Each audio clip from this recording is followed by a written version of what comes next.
પાટણથી સમાચાર કે જ્યાં પાવરગ્રીડ કંપનીના વિરોધમાં કલેક્ટરને આવેદનપત્ર આપવામાં આવ્યું। યોગ્ય વળતરની માંગ સાથે ખેડૂતોએ આવેદનપત્ર આપ્યું। કોંગ્રેસ ધારાસભ્ય કિરીટ પટેલે ખેડૂતોને આહવાન કર્યું કે જો વળતર આપ્યા વગર થાંભલા નાખે તો થાંભલા તોડી નાખો। પોલીસનો ઉપયોગ કરીને ખેડૂતોને હેરાન કરવામાં આવી રહ્યા છે તેવો આરોપ પણ કિરીટ પટેલે લગાવ્યો છે।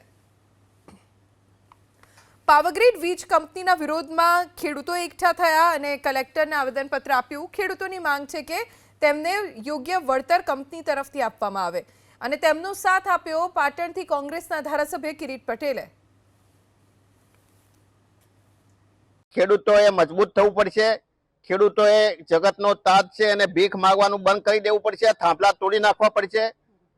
જેસીબી હોય રાતે હું કહું છું ખેડૂતોને મીડિયાની સામે કે જો એમને વળતર ચૂકવ્યા સિવાય કોઈ પણ પોલીસ અધિકારી કે કંપનીના માણસ અંદર પહોંચે તો એ થાંભલા ઊભા કરે, થાંભલા તોડી નાખો।